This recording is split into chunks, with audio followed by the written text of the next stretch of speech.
আজি একাদশ সংখ্যক ৰাষ্ট্ৰীয় হস্ততাঁত দিৱস। এই হস্ততাঁত দিৱসৰ এটা পৰিৱেশৰ মাজত আপোনালোকৰ মাজলৈ আজি প্ৰতিবেদন দাঙি ধৰিছোঁ আৰু মই বৰ্তমান ডিব্ৰুগড়ৰ পশ্চিম ৰাজহ চক্ৰৰ অন্তৰ্গত লেজাই গাঁৱত উপস্থিত হৈছোঁ। খোৱাং সমষ্টিৰ অন্তৰ্গত ডিব্ৰুগড় চহৰৰ পৰা প্ৰায় 22 কিলোমিটাৰ নিলগত অৱস্থিত এই অঞ্চলত উপস্থিত হৈ হস্ততাঁত শিল্পৰ এই পৰিৱেশৰ মাজত এটা সুন্দৰ পৰিৱেশ আপোনালোকক দেখুৱাব বিচাৰিছোঁ আৰু এটা কাহিনী আপোনালোকৰ মাজত উপস্থাপন কৰিব বিচাৰিছোঁ। কোনো চৰকাৰী সাহায্য নোলোৱাকৈ এই অঞ্চলৰ এজন পাহুৱাল যুৱকে জানচাই এথেনিক নামৰ এটা প্ৰতিষ্ঠান প্ৰতিষ্ঠিত কৰি প্ৰতিষ্ঠানৰ স্বত্বাধিকাৰী হৰ্ষজিৎ সন্দিকৰে বহিৰাষ্ট্ৰত অসমীয়া বস্ত্ৰই বজাৰ দখল কৰি এক সুন্দৰ পৰিৱেশ সৃষ্টি কৰিছে। এয়া ডিব্ৰুগড়ৰ জানচাই এথেনিক অৰ্থাৎ অসমীয়া পাহুৱাল এজন যুৱক হৰ্ষজিৎ সন্দিকৈৰ সপোন আৰু এই সপোনত ইতিমধ্যে তাঁতশালত বোল পেলাইছে গ্ৰাম্য অঞ্চলৰ লখিমী শিপিনীসকলে। পৰিৱেশটো আপোনালোকক দেখুৱাইছোঁ আৰু ইয়াৰ পৰা আপোনালোকক জনাবলৈ পাই সুখী হৈছোঁ যে এইখন শালৰ পৰাই এই পৰিৱেশটোৰ পৰাই এই উদ্যোগটোৰ পৰাই বহিৰাষ্ট্ৰ Laos Cambodia Vietnam Thailand Myanmar Australia England আৰু আমেৰিকালৈ ইয়াৰ বস্ত্ৰসমূহ তেওঁলোকে ৰপ্তানি কৰিছে। অৰ্থাৎ অসমীয়া পাহুৱাল যুৱকে এটা গ্ৰাম্য অঞ্চলৰ পৰা বহিৰাষ্ট্ৰত বজাৰসমূহত অসমীয়াৰ এক সুন্দৰ পৰিৱেশ সৃষ্টি কৰিছে, বজাৰ দখল কৰি নিজৰ গৌৰৱসমূহ উজ্বলাই তুলিছে। আমি জানো আহোম শাসনকালৰ পূৰ্বৰ পৰাই অসমীয়া শিপিনীসকল অসমৰ বয়ন শিল্পত সদায় নিপুণ হৈ আছিল আৰু আমি জানো যে অসমীয়া বয়ন শিল্প বিশ্ব দৰবাৰত প্ৰতিষ্ঠা হৈছিল। অসমীয়া বয়ন শিল্পত অসমৰ লোকসংস্কৃতি জড়িত হৈ আছে। অসমীয়া বয়ন শিল্পত শংকৰদেৱৰ হাতেৰে বৃন্দাবনী বস্তুও সৃষ্টি হৈছিল আৰু আমি জানো এই বয়ন শিল্পৰ লগত অসমীয়া শিপিনীসকল সদায় নিপুণ হৈ থাকে। এই যুৱকজনৰ কথা ক'ব বিচাৰিছোঁ যিজন যুৱকে এই ব্যৱসায় প্ৰতিষ্ঠানটোক এক উদ্যোগলৈ পৰিণত কৰিছে, যিজন যুৱকে অসমীয়া এই সংস্কৃতিকটো বিশ্ব দৰবাৰলৈ লৈ যোৱা প্ৰয়াস কৰিছে আৰু বিশ্ব দৰবাৰলৈ লৈ গৈ ইতিমধ্যে বিশ্বৰ বজাৰত দবদবাবলৈ সক্ষম হৈছে। Laos Cambodia Thailand Myanmar Vietnam London America Australia আদি স্থানত তেওঁ ইয়াৰ কাপোৰে বজাৰ দখল কৰিবলৈ সক্ষম হৈছে। তেওঁৰ লগত কথা পাতিম। কেতিয়াৰ পৰা আপুনি এই প্ৰতিষ্ঠানৰ লগত জড়িত আৰু কেনেকৈ আচলতে এই পৰিকল্পনা কৰিলে?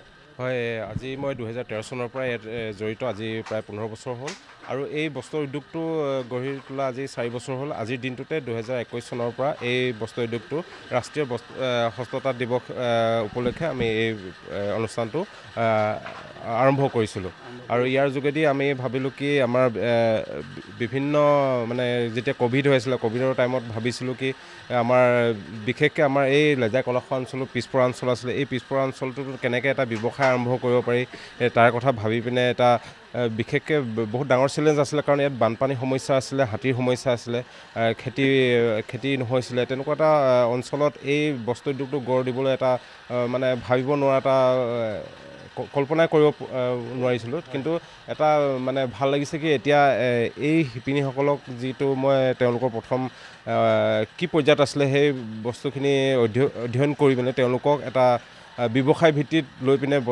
বজাৰ দখল কৰিব পাৰি নেকি তেওঁলোকক লৈ সেই চিন্তা চৰ্চা কৰি এই বস্ত্ৰ উদ্যোগটো 2013 চনতে আৰম্ভ কৰিছিলোঁ আৰু বস্ত্ৰ উদ্যোগটো ইয়াতে 2021 চনত আৰম্ভ কৰি আমাৰ এই প্ৰতিষ্ঠানটোত যাতে আমাৰ পুৰুষ মহিলাসকলে বা স্থানীয় শিপিনী মহিলাসকলে ইয়াত কাম কৰি নিজকে আত্মনিয়োজন কৰি পিনে আমাৰ জাতিটোক গৌৰৱ কৰিব পাৰোঁ, সেই উদ্দেশ্যে আমি এই বস্ত্ৰ উদ্যোগটো গঢ় লৈ উঠিছিলোঁ।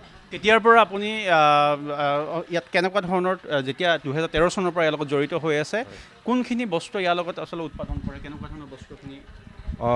প্ৰথম এখন শালেৰে আৰম্ভ কৰিছিলোঁ। এখন শাল আৰম্ভ তাত অকল গামোচা আৰম্ভ কৰিছিলোঁ। যিহেতু আমাৰ অসমীয়া সমাজত গামোচাখন বিশেষকৈ প্ৰত্যেকটো অনুষ্ঠান প্ৰয়োজন হয়, সেইকাৰণে মই গামোচাৰে আৰম্ভ কৰি পিনে এই গামোচা 1-2খন শাল আৰম্ভ কৰি পিনে এতিয়া ইয়াত 7খন শাল আছে আৰু বিভিন্ন বেলেগ জেগাতো আছে শাল। এইবিলাক আপোনাৰ অসমীয়াৰ লগত যিখিনি প্ৰয়োজন সাজপাৰ মুগা মেখেলা, টচৰ মেখেলা, পাটৰ মেখেলা চাদৰ, এইবিলাক আৰু বিয়াৰ পুৰুষ মহিলা উভয়ে সকলোৰে বিয়াৰ সাজ ইয়াতে তৈয়াৰ কৰা হয় আৰু ইয়াৰ যোগেদি আমাৰ বহিৰাষ্ট্ৰ লাওছ কম্বোডিয়া ভিয়েটনাম এইবিলাকলৈ গৈছে আৰু আমেৰিকা ইংলেণ্ড অষ্ট্ৰেলিয়া এইখন দেশলৈ গৈছে। কিমান পুৰুষ মহিলা আপোনাৰ লগত জড়িত হৈ আছে? ইয়াত গোটেই অনুষ্ঠানটোৰ লগত জড়িত মোৰ প্ৰায় 50 গৰাকী পুৰুষ মহিলাই জড়িত হৈ আছে। ইয়াত অকল শিপিনী নাই, ইয়াতে কাপোৰ চিলোৱা কাৰিকৰ আছে, এম্ব্ৰইডাৰী কৰা কাৰিকৰ আছে আৰু পাগুৰি বনোৱা আছে, সূতা কটা আছে, বিভিন্ন আমাৰ মানে এই আমাৰ জানচা এথেনিক্সতে কেইবাটাও বিভাগ আছে। ইয়াতে আমাৰ প্ৰত্যেকগৰাকীয়ে বেলেগ বেলেগ কামত জড়িত।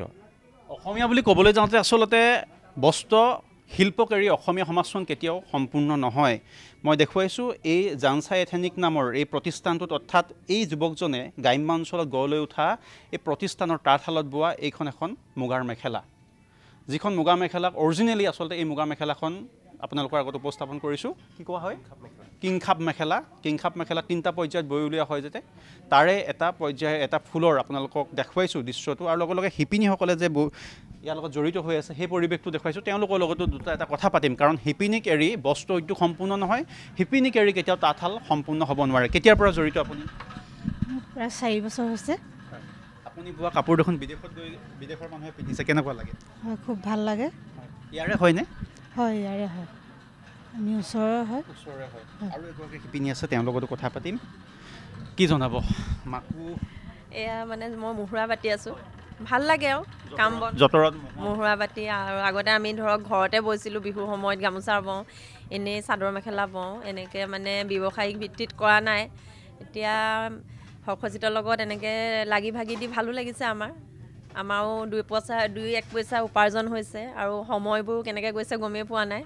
তাৰ উপৰিও আমি বিহু সময়ত পিঠা পনা বনাওঁ, আমাৰ সেইবোৰ চাহিদাও আজিকালি কমিয়ে গৈছে, চব বাহিৰৰ পৰাহে আহে। আমাৰ ইয়াৰ পৰা বাহিৰলৈ যাব লাগে, কিন্তু এতিয়া পঠিয়াইছে ন, লণ্ডনলৈ পঠিয়াইছে, অষ্ট্ৰেলিয়ালৈ পঠিয়াইছে। এয়া বেয়া লাগে, আমাৰ থলুৱা মানুহে কৰা কামবোৰ লুকাই থাকে আচলতে।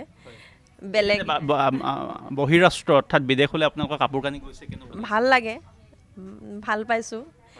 আমিতো এইবিলাক সুবিধা পাম বুলি ভবা নাছিলোঁ বাৰু। তাৰ থ্ৰুৰেদি যিখিনি আগবাঢ়ি গৈছে, সি যিখিনি আগবাঢ়ি নিছে, নিজৰ উপাৰ্জনে ভাল লাগিছে। আচলতে এয়া পৰিৱেশটো আপোনালোকক দেখুৱাইছোঁ। সহযোগী দিনেশে পুনৰ এবাৰ আপোনালোকক গোটেই পৰিৱেশটো দেখুৱাব। জানচা এথেনিক প্ৰতিষ্ঠানটোৰ নাম আৰু এজন অসমীয়া যুৱকৰ সপোনৰ নাম হয় এইটো, আৰু অসমীয়া যুৱক এজনে প্ৰতিষ্ঠা কৰা এই প্ৰতিষ্ঠানটোৰ আঁৰৰ কাহিনী বহুত। এই প্ৰতিষ্ঠানটো আৰম্ভণিতে প্ৰাৰম্ভিক পৰ্যায়ত আৰম্ভ কৰিছিল যদিও আজি এই প্ৰতিষ্ঠানটোৱে বটবৃক্ষত পৰিণত হৈছে বুলি এইবাবে ক'ব বিচাৰিছোঁ। বহিৰাষ্ট্ৰত এই প্ৰতিষ্ঠানৰ পৰা উৎপাদন কৰা সামগ্ৰীয়ে বজাৰ দখল কৰি দপদপাবলৈ সক্ষম হৈছে।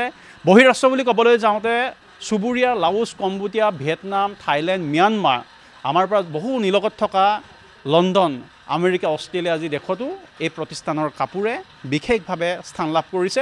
আৰু আজি হস্ততাঁত দিৱসৰ এই বিশেষ সময়ছোৱাত আপোনালোকক এই পৰিৱেশটো দেখুৱাইছোঁ। হস্ততাঁত বুলি ক'বলৈ যাওঁতে অসমীয়া সমাজে বয়ন শিল্পক এৰি চলিব নোৱাৰে, আৰু অসমীয়া শিপিনীয়ে তাঁতশালখন এৰি চলিব নোৱাৰে। অৰ্থাৎ ইটোৰ লগত ইটো ওতঃপ্ৰোতভাৱে জড়িত হৈ আছে। অসমীয়া থাকিলে বয়ন শিল্প থাকিব, বয়ন শিল্প থাকিলে অসমীয়া থাকিব, আৰু তাৰ মাজতে আজি এই বিশেষ দিনটো আপোনালোকৰ মাজত এই বিশেষ স্থানত উপস্থিত হৈ প্ৰেৰণাদায়ক এটা কাহিনী উপস্থাপন কৰিছোঁ। এটা প্ৰেৰণাদায়ক প্ৰতিবেদন আপোনালোকৰ মাজত দাঙি ধৰিবলৈ চেষ্টা কৰিছোঁ। কেমেৰা দিনেশ দাসৰ সহযোগত মই হিৰণ্য কৌশিক বৰা, NK TV।